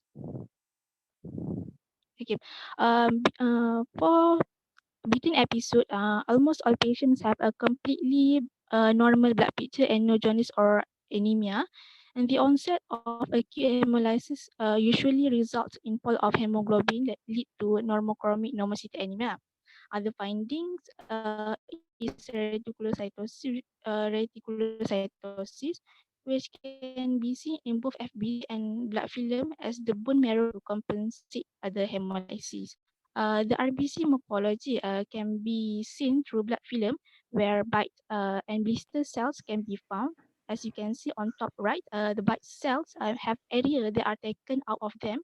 These are areas of absent hemoglobin that are produced by phagocytosis of Heinz bodies by splenic macrophages. As a result, the RBCs appear blistered. His bodies is inclusion of denatured HB Cells that contain this inclusion are seen only within the first 3 to 4 days of illness because they are rapidly cleared from the blood. You can see the blister cell in the picture on bottom right. Through blood, we can also see fragmented and irregular contracted RBCs like in second image at the arrowhead. Next. This one also frequently come out in exam. Sometimes kita boleh just tunjuk gambar bawah ni, so identify which one is Heinz body, which one is bright cell, which one are blister cells. And then we ask you the diagnosis, we ask you the mode of transmission, for example.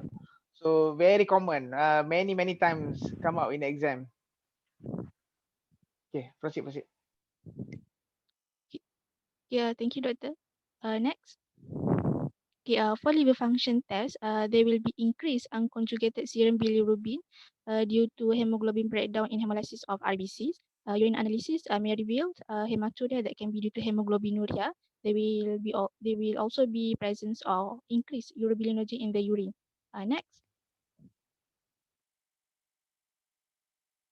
Okay, for enzyme deficiency detection, we have direct enzyme assay. You can appreciate the difference between normal and deficient of this expedient on the left side of the picture. It may give false normal in hemolytic crisis. For fluorescence spot test on the right side of the picture, normal or slightly depressed this expedient will show moderate to strong fluorescent, while complete lack or marked deficiency of this expedient will show weak or not fluorescent. And if these assays are done during hemolytic crisis, it will give false negative. This is because these expedient levels during an acute hemolytic episode may be normal because the most deficient cells have been destroyed and the reticulocytes are enriched with this SPD. So a repeat assay is then required once the hemolytic episode is over and the patient is in a steady state condition to confirm the diagnosis. And this SPD deficiency can also be detected by electrophoretic and molecular analysis. Next. Okay, the management of this SPD deficiency is supportive.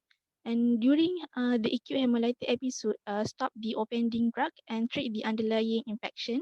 Maintaining hydration and urine alkalinization protects the kidneys against damage from precipitated free hemoglobin. Blood transfusions are rarely required even for acute episodes, but are indicated when significantly cardiovascular compromise is present.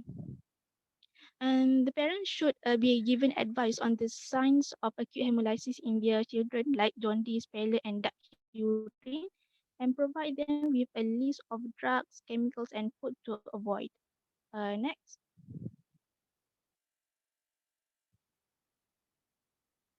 Okay, next hemolytic anemia that we will discuss is hereditary spherocytosis. It is the most common cause of inherited red cell membrane disorders. It usually has an autosomal dominant inheritance, but in 25% there is no family history and it is caused by new mutations. It has a prevalence of approximately 1 in 2,000 to 5,000 persons. Symptomatology ranges from asymptomatic patients with well compensated anemia to severely affected patients with hemolytic anemia requiring regular blood transfusion. Next. Okay, okay, for pathophysiology, the disease is caused by mutations in genes for proteins of the red cell membrane, mainly spectrin acrin complex, bantry and pallidin protein 4.2. Okay, this results in defect of those main structural protein of RBC membrane leads to instability. You can see the differences of the protein of RBC membrane between normal erythrocyte and spherocyte in the picture on top right. Okay, so in hereditary spherocytosis patient, parts of the lipid bilayer is not supported. This leads to loss of RBC membrane from biconcave shape to spherocyte. So this condition leads to trapping of spherocyte in microcirculation and eventually cause extravascular hemolysis. Next.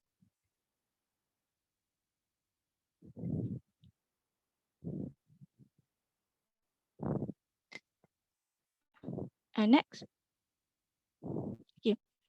For clinical features, patient may present with anemia. So look for signs and symptoms of anemia. Other is jaundice, usually develops during childhood and may cause severe hemolytic jaundice in the first few days of life. Mild to moderate splenomegaly depends on the rate of hemolysis. Gallstone that may due to increased bilirubin excretions from chronic hemolysis, and they are susceptible for a plastic crisis which is uncommon that usually transient for 2 to 4 weeks caused by parvovirus B19 infection. Reticulocytosis is one of the finding in full blood count, and microspherocytes can be seen on peripheral blood film, which is usually the diagnostic investigation. And last one is the classic findings in osmotic fragility test. I will show the picture after this. Next. Okay, the picture on the left side shows the microspherocytes in blood film. The spherocytes diameter is smaller than normal erythrocyte, and there are lack or absence of central pale area. And picture on the right side shows the graph of osmotic fragility test. The osmotic fragility in hereditary spherocytosis patient is increased, where you can see the curve shifted to the right. In this test, the RBCs are incubated in progressions of sodium chloride in the cells to swell and lyse. The spherocyte lies at a lower dilution because of their lower surface area to volume ratio. Next. Um, Okay, for the management, most children have mild chronic hemolytic anemia, and the only treatment they require is oral folic acid as they have a raised folic acid requirement secondary to the increased red blood cell production. Okay, splenectomy is beneficial, but it is only indicated for poor growth or troublesome symptoms of anemia, and is usually deferred until after 7 years of age because of the risk of post-splenectomy sepsis. Okay, a plastic crisis from parvovirus B19 infection usually requires 1 or 2 blood transfusion over the 3 week to 4 week period when no red blood cells are produced. And if gallstones are symptomatic, cholecystectomy may be necessary. Next.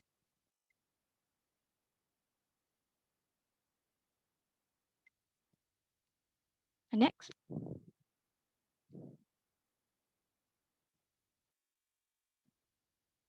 Okay, the last one is autoimmune hemolytic anemia, or in short IHA. So in IHA, there is presence of autoantibodies that bind to patient's own erythrocytes, leading to premature red cell destruction, but the pathogenesis of antibody induction is uncertain.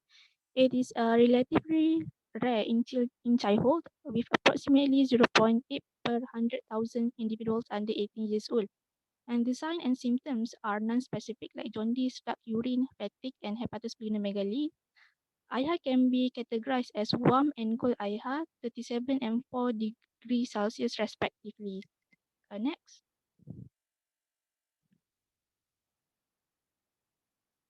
Okay, this table shows differences between warm and cold IHA. So extravascular occurring in the spleen, it can manifest as acute hemolysis. Meanwhile, also usually extravascular hemolysis occurring in the liver, but the hemolysis can also happen intravascularly. It can manifest as chronic or subacute hemolysis. Patient with cold IHA can present with acrocyanosis, bluish of the hands and feet due to constrictions of small blood vessels in skin. For direct antiglobulin test, IgG, for DAT, IgG can be found in warm IHA while IgM and C3 in cold IHA. Okay, on blood smear of patient with warm IHA, we can see spherocytes, while Rulex formation in cold IHA with less common of spherocytes. Rulex formation is stacks or aggregations of RBCs. You can Google the image later.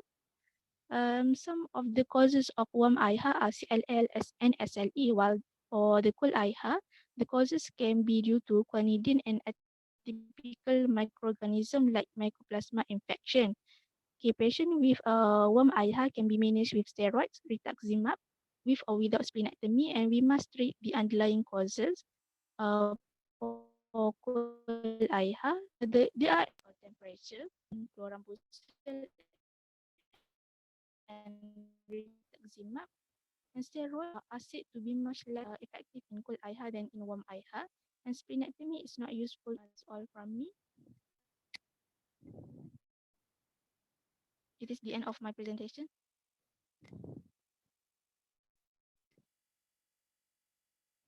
Any question? This is my references.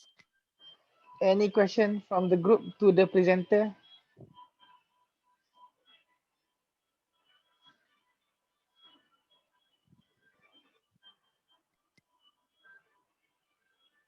No.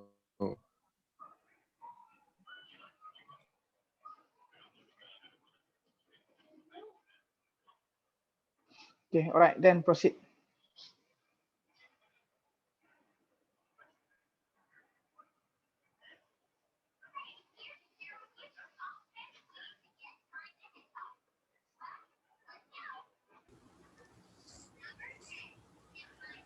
Okay, Assalamualaikum warahmatullahi wabarakatuh. For the final part of the seminar today, I'll be presenting about immune thrombocytopenia. My name is Muhammad Hafiz Bishafi'i. And okay, so this is my content. And I'll start off with introduction. So ITP is a disorder that can lead by easy or excessive bruising and bleeding due to unusually low level of platelet. And isolated thrombocytopenia is defined as a platelet count less than 150,000 per microliter with a normal white blood cell count and hemoglobin. However, patients with ITP usually present to the clinic with the platelet count less than 50,000 per microliter. And ITP can be triggered by a viral infection or other immunological trigger. So ITP, previously known as idiopathic thrombocytopenic purpura or immune thrombocytopenic purpura. And currently the term that is being used is thrombocytopenia. So since ITP is related to excessive bruising and bleeding, however, patient may come with little or no signs of purpura or bleeding. And to come to a diagnosis with ITP, it's through the diagnosis of exclusion. So we need to exclude all of the causes that cause thrombocytopenia before we can come up with diagnosis of ITP. Next, classification. So ITP can be divided into two, primary or secondary. So for the primary, it occurs in the absence of other causes or disorder that may be associated with thrombocytopenia. For secondary is the immune-mediated thrombocytopenia with underlying causes, for example, SLE or HIV. For the primary ITP, it can vary it can be divided further into three. There are newly diagnosed ITP, where the ITP within 3 months from the diagnosis, which means that the platelet level normalized within 3 months after diagnosis, or persistent ITP, which is ITP within 3 and 12 months from the initial diagnosis, and chronic ITP, which is lasting for more than 12 months. For the epidemiology, ITP is the common cause of symptomatic thrombocytopenia in the children. And the annual incidence of ITP is estimated to be between 1 to 6.4 cases per 100,000 of children. And the peak incidence is between 2 and 5 years old, while there is a small peak in the adolescents. And for the male to female ratio, there is a slight predominance towards the boys, which is the ratio around 1.7 to 1. However, in higher age group, females start to predominate. This is due to the high level of the estrogen that promote autoantibodies, autoimmune. And then for the pathogenesis, what happened in ITP is that in ITP, the antibodies, usually the IgG, are directed against the platelet membrane antigen, such as the glycoprotein 2B and 3A complex. And then the antibody-coated platelet have a shortened half-life because of the accelerated clearance by tissue macrophage, predominantly those in the spleen. In addition, the same antibodies may react with the megakaryocyte, which is the precursor for the platelet, and inhibit the platelet production. Thus, the net effect of the platelet is decreased and usually significant in the platelet count. So the clinical manifestation, so patient with ITP come to the hospital with a sudden onset of generalized petechiae and purpura in a previously healthy child.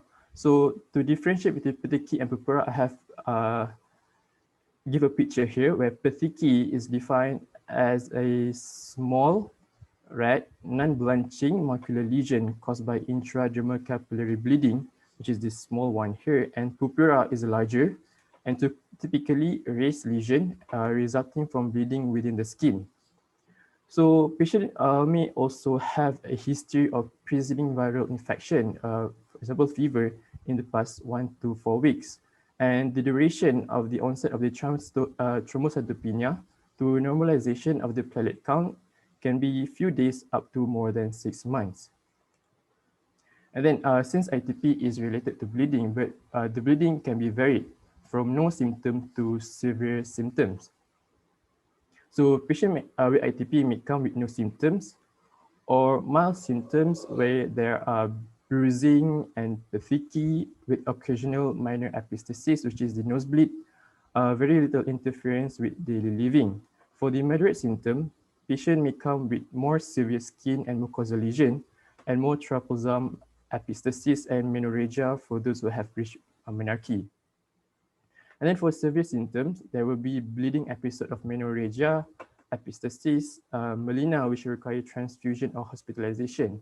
And symptoms usually interfere seriously with the quality of life because there will be a lot of bleeding, so patient may be anemic, so patient may be lethargic and they cannot do things much. And they are prone to get bleeding, so they can't do any sports or activity, they may lead to bleeding. And then for the complication of ITP, so complication for ITP is rare, but it is serious. One of the complications is intracranial hemorrhage. And the incidence in children with ITP is around 0.1 to 0.8%. And the sign of symptom regarding intracranial hemorrhage include headache, persistent vomiting, altered mental status, seizure, focal neurological finding.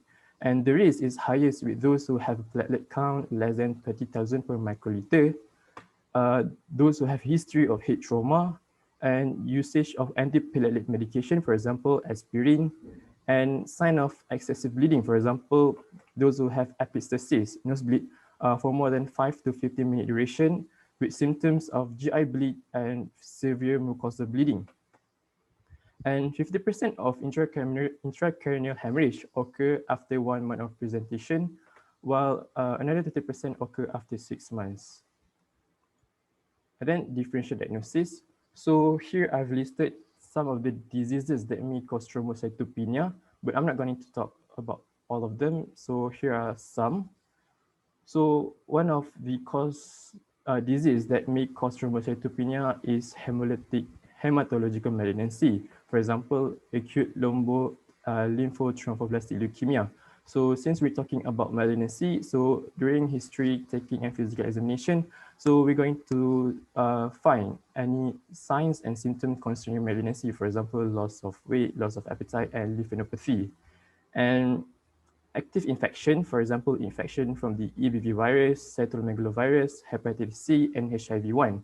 So since it is an active infection, so we may see a persistent fever, and we may want to do some screening for hepatitis C and HIV just to rule out these diseases. So autoimmune disorder, we have, for example, Evans syndrome and SLE. So Evans syndrome is related to autoimmune hemolytic anemia, where it will cause hemolysis to the blood. So if there is any sign of hemolysis, it's high likely caused by Evans syndrome. And primary immunodeficiency syndrome, for example, Wiskott-Adler syndrome, and drug-induced thrombocytopenia, for example, heparin, but this is rare. Then diagnosis and investigation.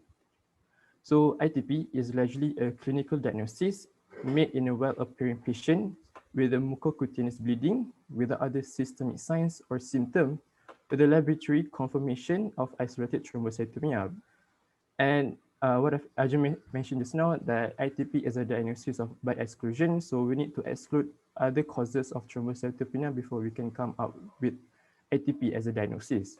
So history. So we may see a previously well patient that suddenly come with acute onset of bleeding, for example, cutaneous and mucosal bleeding that has a history of fever in the past 1 to 4 weeks prior to the onset and no previous bleeding history. And there is also no family history of excessive bleeding because we want to rule out any of hereditary problem. And during physical examination, we may see there is sign and symptom of anemia, especially in those who have a severe bleeding, and there is no hepatosplenomegaly and lymphadenopathy because ITP doesn't cause any systemic problem. And then for investigation, for the full blood count, we usually find that there is a normal hemoglobin and white cell count. However, anemia may occur in those who have menorrhagia or severe epistaxis, and this will cause IDA, which is a microcytic type of anemia. But if we find that it is not microcytic, it may suggestive of aplastic anemia or leukemia. And then for white blood cell, it may be high or low because there is a recent infection before the onset of the ATP. And then the platelet count, usually 100,000 per microliter is defined as thrombocytopenia in ATP. But usually patients come to the hospital with a platelet count less than 50,000 per microliter. But we also need to look for other associated blood parameter disorder to rule out any of other causes of the thrombocytopenia. And then from the peripheral blood film, we usually find out normal, but we may see there is a reduced amount of platelet, normal or increased size of platelet, and with no abnormal cells. And there, from coagulation profile, we may see there is prolonged bleeding time since there is reduced in the platelet count. And then the other tests that may be indicated when there is atypical presentation, basically these are the tests just to rule out any of the causes of ITP. One of the tests are including the anti-nuclear factor and DNA antibodies, the Coombs test, CMV serology for those less than a year old, HIV testing, and immunoglobulin level. So atypical presentation I have listed here in the right. And then for the bone marrow aspiration, basically bone marrow aspiration is not necessary unless there is a presence of atypical feature. For example, there is organomegaly, significant lymphadenopathy, and abnormal blood count or suspicious peripheral blood picture. So we also may want to do bone marrow aspiration before starting a steroid therapy, or if the patient does not responding to the IV immunoglobulin therapy and persistent thrombocytopenia beyond 6 months, and thrombocytopenia reoccur after the initial response of treatment. And then management in acute ITP. For the management, most children will re-emit spontaneously, and not all children with acute ATP need to be hospitalized because usually at diagnosis, if the platelet count less than 20,000 per microliter, by the end of the third week, 70% will achieve a platelet count more than 50,000 per microliter without treatment. However, those with this criteria need to be hospitalized. First, if there is a severe life-threatening bleeding, for example, intracranial hemorrhage, regardless of platelet count, or when the platelet count is less than 20,000 per microliter with evidence of bleeding, and or platelet count is less than 20,000 per microliter without bleeding but inaccessible to the healthcare, or when there is a lack of confidence in the home care because this patient with ATP, their guardian need to know what to do if there is anything happen. For example, if the patient is in, if hemorrhage occur, the guardian need to know what to do.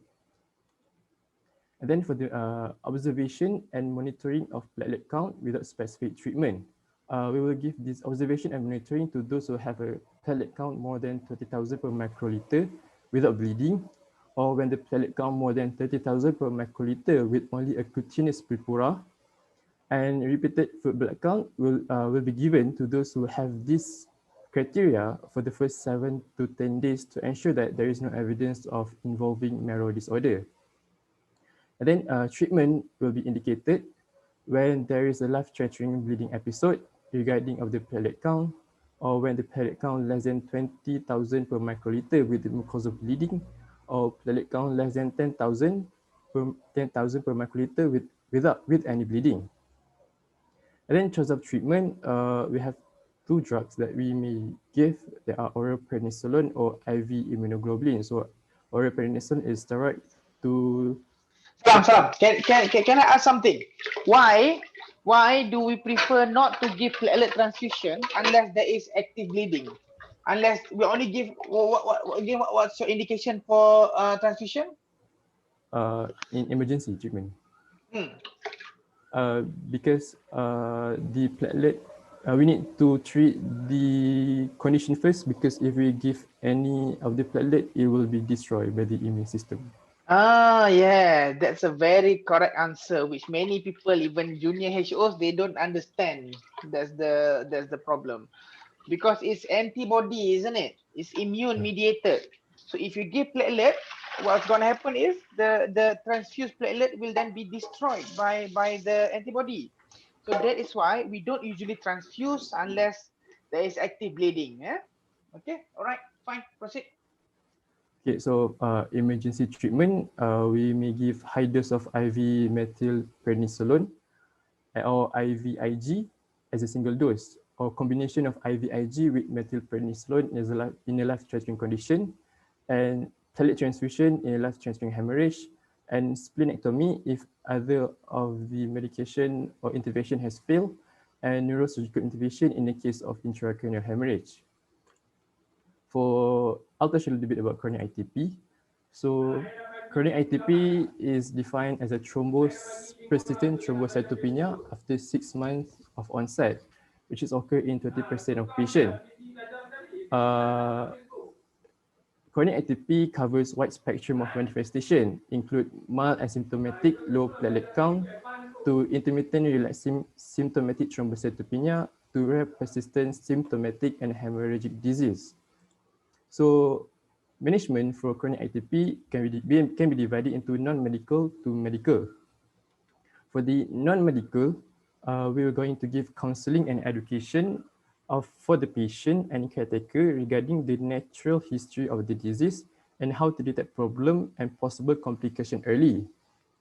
Because this I mentioned since now, caretaker need to know what to do, especially if something happened. And every opportunity should be given for disease to remit spontaneously without any drugs or intervention, and asymptomatic in children can be left without therapy and kept under observation with continued precaution during physical activity. And we need to revisit the diagnosis to exclude other causes of thrombocytopenia. For the medical, we will only give to symptomatic children, but may need short course of treatment. So these are the treatment, you can read this. And I mentioned that we may do splenectomy in the case of ITP, but it is rare indicated in children, as spontaneous remission may still occur up to 15 years after diagnosis.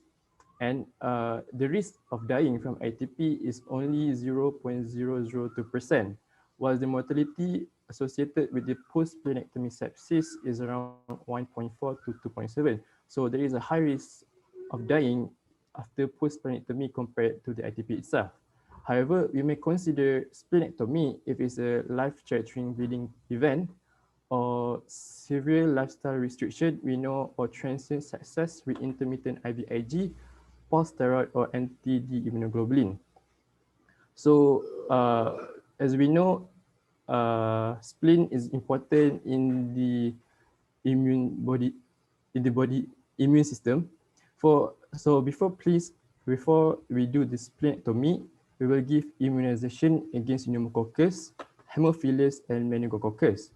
As the post-splenectomy, we will give lifelong penicillin prophylaxis, either oral or intramuscular, and pneumococcal booster should be given every 5 years. And up to 70% of patients may achieve complete remission after splenectomy. So this is the difference between acute and chronic ITP. You can read this, and this is the treatment. And then for prognosis, For children, more than 80% of children with untreated immune thrombocytopenia have a spontaneous recovery with a complete normal platelet counts in 2 to 8 weeks. However, fetal bleeding may occur in 0.9% upon initial presentation. So in adult, approximately 60 to 90% of adults with ITP will respond with an increased platelet count after treatment with prednisolone with IV RHIG or IVIG. An adult who requires splenectomy, approximately 2/3 of them have a sustained response and 10 to 50% have a partial response. So I think that's all for me. This is my reference, and thank you. Any question to the presenter? Okay, if I can say, ITP again is another favorite question for exam. It's very easy to make theory exam, PMP. There's so many things for us to discuss.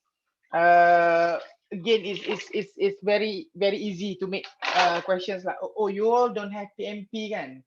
So apa dia panggil tu? What's the type of question? Tak ingat. Key features, KFQ kan, KFQ. So it's very easy to make KFQ questions with ITP.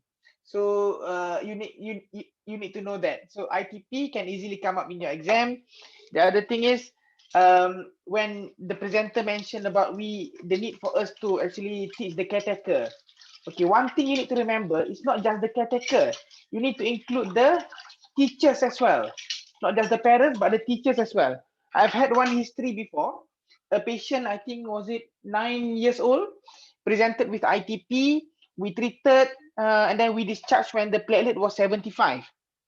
The issue is, the patient came back after 2 weeks with hemiparesis, basically with stroke, bleeding.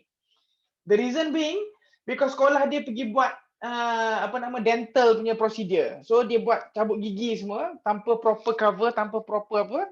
And then because of dia buat dental procedure tu ada bleeding, lepas tu platelet consumption, and finally the patient end up with quite a massive intracranial bleed. So that is why if you discharge a patient with a school-going children with ITP, you need to write a letter to the school as well. So the school need to know what to do, what the patient can do, what the patient cannot do. Okay, all right. Any other question?